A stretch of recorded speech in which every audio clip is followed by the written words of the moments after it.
नमस्कार दोस्तों, मैं आपका साथी डॉक्टर प्रदीप कुमार आपके सामने हाजिर हुआ हूँ अपनी कविता सुनाने के लिए।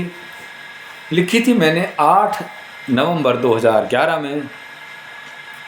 मेरी 258 नंबर की कविता, और कविता का शीर्षक है कल्पना।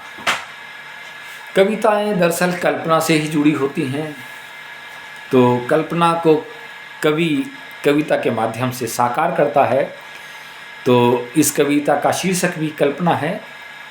तो चलिए अपनी कल्पना शुरू करता हूँ मैं कि वो बेचैन तो है मेरे ख्यालों में शायद। ये मेरी कल्पना है कि वो बेचैन तो है मेरे ख्यालों में शायद।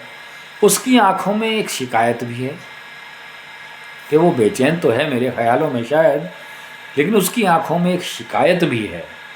वो ढूंढती है चोर नज़रों से मुझको, मगर मिलते ही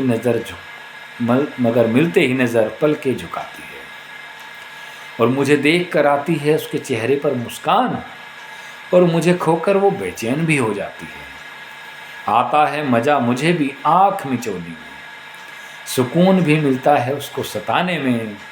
वो आँखें भर लेती है नाराज़गी पर मेरी, फेर लेती है मुँह भी अदा दिखाने को। गुस्सा भी देर तक रह नहीं पाती वो, और रूठती भी खुद है और फिर मनाती भी है मुझको। अच्छी लगती है करनी नोक झोंक उससे, रोक टोक करना भी लुभाता है मुझको। और कुछ कहता हूँ तो मेरी वो सुनती नहीं है, चुप रहने पर कहती है कुछ तो कहो। कुछ कहता हूँ तो मेरी वो सुनती नहीं है, और चुप रहने पर कहती है कुछ तो कहो। और कैसे समझाऊँ चाहता हूँ मैं उसे मैं भी, कैसे समझाऊं कि चाहता हूं उसे मैं भी।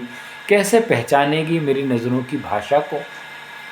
बोलने से शायद हो जाए कुछ मज़ा कम, चुप रहकर समझ ले मेरे इजहार को। और ले कोई रूप मेरी कल्पना अगर, तो शायद तुम जैसी ही वो बन जाएगी।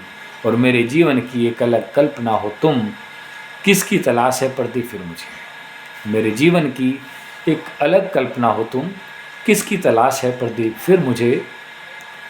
चलिए दोस्तों, मैं आपको अपनी तलाश से अवगत कराता रहूँगा, आपसे मिलवाता रहूँगा, आपसे मिलता रहूँगा। तब तक के लिए धन्यवाद, नमस्कार, शुक्रिया, थैंक यू।